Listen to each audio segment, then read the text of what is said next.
बहुत गहरी रात थी। शहर की रोशनियां धीरे धीरे बुझ रही थी और एक छोटे से कमरे की खिड़की के पास खड़ा एक लड़का, आसिफ, खामोशी से नीचे सड़क को देख रहा था। सड़क पर चलती गाड़ियों की आवाज, लोगों की हंसते बोलते चेहरे, सब कुछ जिंदा लग रहा था। मगर आसिफ के अंदर जैसे सब कुछ मर चुका था। उसके दिल में सिर्फ एक ही एहसास था, मैं कौन हूं, मेरी पहचान क्या है। आसिफ एक आम सी फैमिली से था, न अमीर, न मशहूर, न किसी का खास। बचपन से ही उसने सुना था, तुम कुछ खास नहीं हो, तुम्हारे जैसे हजार लोग हैं, जिंदगी में आगे बढ़ना है तो किसी का सहारा चाहिए। ये बातें उसके दिल में जहर की तरह उतर गई थी। स्कूल में भी वो हमेशा पीछे रहता। टीचर उसका नाम याद नहीं रखते, क्लासमेट्स यूजे इग्नोर कर देते। वो हमेशा क्लासरूम के आखिरी बेंच पर बैठकर सोचता रहता, क्या मैं वाकई इतना बेकार हूं। वक्त गुजारता गया, जवानी आई, जिम्मेदारियां बढ़ी। बाप की वाफत के बाद घर का बोझ आसिफ के कंधों पर आ गया।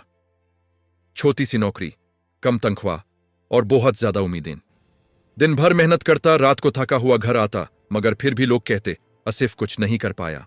उस रात जब दिल बिल्कुल टूट चुका था, आसिफ ने आसमान की तरफ देखा। सितारे चमक रहे थे, मगर उनकी चमक में भी उसको अपनी जिंदगी का अंधेरा नजर आ रहा था। उसने धीरे से कहा, या अल्लाह, अगर मैं जर्रा हूं, अगर मेरी जात बेनिशान है, तो फिर मुझे पैदा क्यों किया। अली सुबह आसिफ ने एक अलग फैसला किया।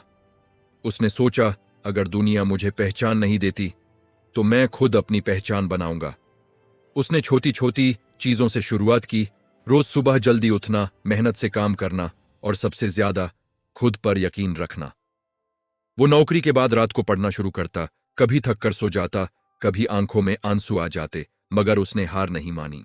लोग हंसते रहे, ताने देते रहे, अब पढ़कर क्या कर लेगा, आसिफ तू सपने देखना छोड़ दे। मगर आसिफ ने पहली बार अपनी आवाज सुनी, अंदर से आने वाली आवाज। वो आवाज कहती थी, तू जर्रा जरूर है, मगर जब जर्रा अपनी जगह पे हो तो पहाड़ भी उसके बिना अधूरा होता है। सालों बाद वही आसिफ जो कभी बेनिशान था, अपने काम और ईमानदारी से पहचाना जाने लगा।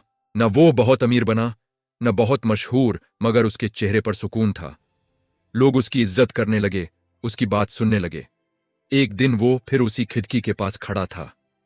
नीचे सड़क पर वही जिंदगी चल रही थी, मगर आसिफ के अंदर रोशनी थी।